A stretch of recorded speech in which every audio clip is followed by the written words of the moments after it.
Hi, good day everyone. My name is Kathy Oliver, and I'm going to be showing you a little bit about what I do regarding making socks on our antique sock machine. This is a Laguerre 400. It's around 100 years old. I think it was probably made in the early 1900s. And I'm going to be sort of demonstrating just a few little things as to how we produce socks here on Sweet Tree Hill Farm.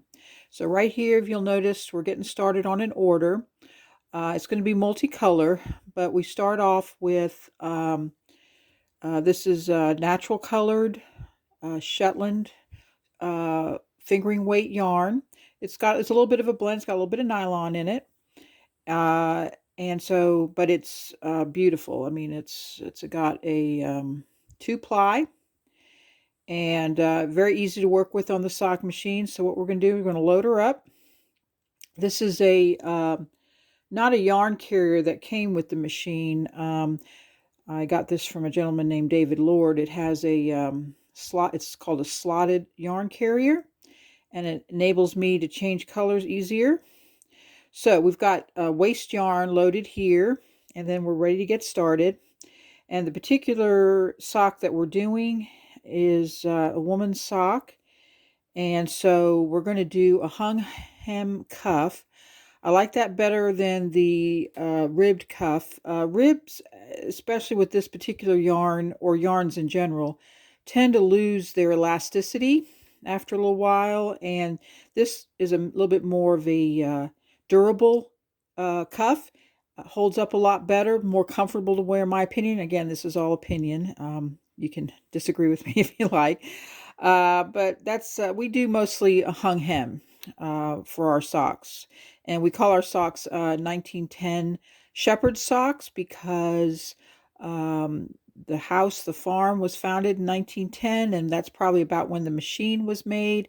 And so we grow the wool here on the farm, and we produce the socks here in an old farmhouse on an old machine. All right, so let's get going. So the recipe, if you will, requires, we're going to do 36 rows. So let's go ahead and count those off. We got our yarn under the first hook, and we're ready to get started, okay? Start off slow at first. All right, so that's 1, 4,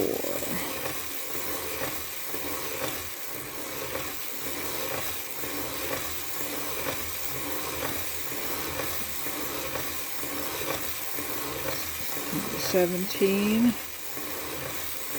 20,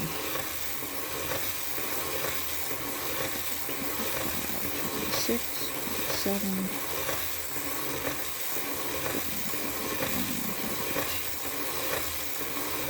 35, 36. Now we're going to stop a little bit short of full way. There's like a little, I don't know if you can see that. I've sort of used some nail polish to show with the start of my row. Okay. All right. So we've gotten that part done. Now here's how we're going to hang the hem. I'm removing the weight. Hang that over here to the side. And my buckle, which you can see here. Alrighty, so how we hang a hem. I'm going to pull this up a little.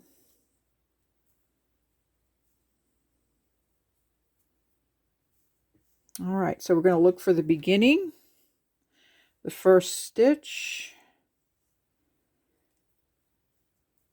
which is right there.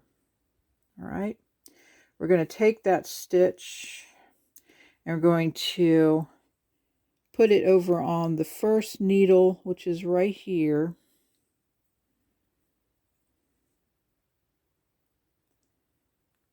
I'm doing this a little slow than I normally do. All right, and then we go around, and this is a nifty little tool, by the way. I'm going to go around and attach each stitch. You can see it quite clearly as You can tell the gray from the kind of purple waste yarn. You want to make sure you pick up each stitch. You can't skip any. And you want to make sure you're getting that first row, not another row, but it's pretty easy to tell. Again, this is, we're hanging, what we call hanging the hem. Now you can see why. We're actually rehanging it back onto the machine. And I'm going to go around. So let me tell you a little bit about our sheep. We raise Shetland sheep. We also we have a Gotland ram that was a fairly new addition to the flock. And we're also doing Gotland Shetland crosses. And we actually do have some sock yarn already made that is mostly Gotland. It'll have our Gotland ram plus a couple of his progeny. The challenge with Gotland is that it's slippery and a little bit difficult to spin by the mill. So we want to add in some things that'll help it adhere together in the spinning process. But anyway, this is Shetland though. This is natural color. We call it Silver Streak. And it's one of my favorite colors. It's a nice charcoaly gray. And that's one of the beauties of Shetland. It offers a lot of natural colors. And what we do here, I designed some different socks, and you can go to sweettreehill.farm and that takes you right to our farm store. We also have our regular website, sweettreehillfarm.com. Either way, it'll have a link to get you to the farm store. And you can look and choose from a selection of different designs, the design that you like in the color that you like, because I do offer different colors and different designs. And by the way, I've got a new one coming probably right after the holidays, where we'll offer some new designs. So be always checking back and seeing what we've got. We'll on occasion have ready-to-made socks, but this is right after our 2 fall festivals. Yay, we got to go to festivals this year. And so I've sold most of my ready-made. They sell quite well. So we had, I forget how many. We probably had 70 pairs or so. I think we're down to like 7 ready-made. But we do solid colors too, but this will be a multicolor. This will be what we call a window pane, where we have actually 2 natural colors and then 2 dyed colors. It's kind of pretty. So this was ordered on our site, and then I work to get this done according to your color choices and your shoe size. You put in there what your shoe size is. You can see a toggle down list and choose your correct shoe size. And I stipulate both men's and women's because I do the difference between the men's socks and the women's socks is this cuff. For the women, it's 36 rows. The men, it's 38, so slightly wider. And then the leg length is a little bit different. And but you know, if you tend to have a larger foot as a woman, you can order a men's size. Nothing wrong with that, of course. Just basically we stipulate just basically so we can get as close a fit to your foot as possible. All right, so we've gone as far as we can right there. So what we do at this point, since our weight is not attached, we have to kind of push down, and I'm going to go along till we get to the beginning and go a little bit past. So that way all of our needles are sticking up, as you can see, and we can continue on.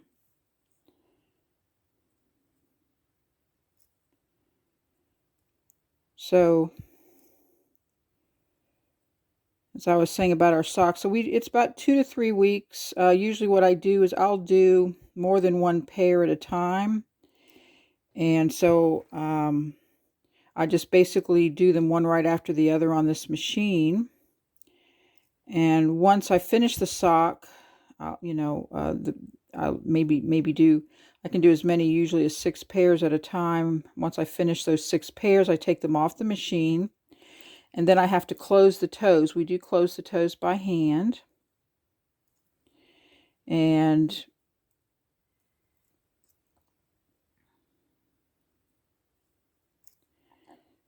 so that takes a little bit of time. And then once the toes are closed, and I'll put them, and I'll wash the socks, because if you notice this spool, it has it's a straight from the mill. We get this we send our wool to the mill up in Pennsylvania. It's a woman run business, and she has a small cottage industry sized, I'm getting this out of the way here, mill, but she does an excellent job on this yarn. It is next to flawless. I mean, it truly is very consistent, which is what you need on a sock machine. You can't have slubs and things because it'll drop stitches, and it's easy to drop stitches. It's a bit of a learning curve to learn how to use this machine. I've been doing this at least 5 years, maybe longer. And I've taken some classes, and I gotta look carefully. When you get toward the end, it gets a little hard to see the stitches, so I have to kind of focus. And they kind of get buried in this waste yarn here. So this is the last. Oh, I think we just did the last one, actually. Make sure I didn't skip any. Almost feel like I did.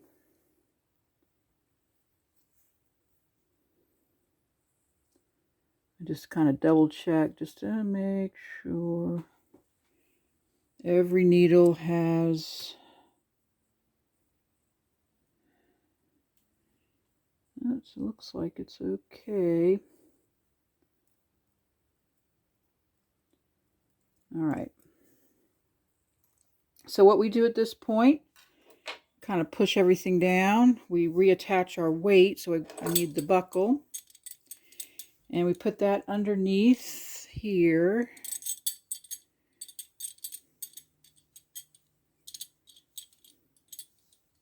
No, that's not right. Brain freeze here. Okay, there we go. Or not. This is what happens when I try to film and I think, oh, what am I doing? Okay, here we go. Actually, I'm going to turn this around a little. Okay. So we attach this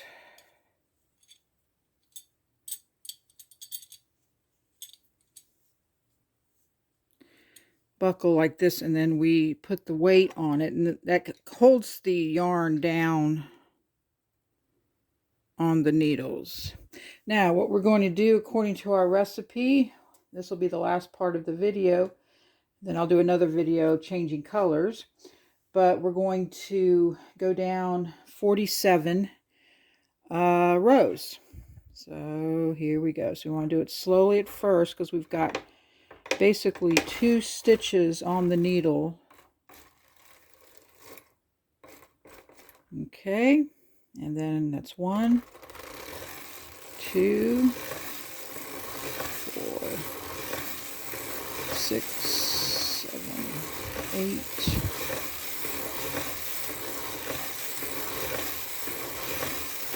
14,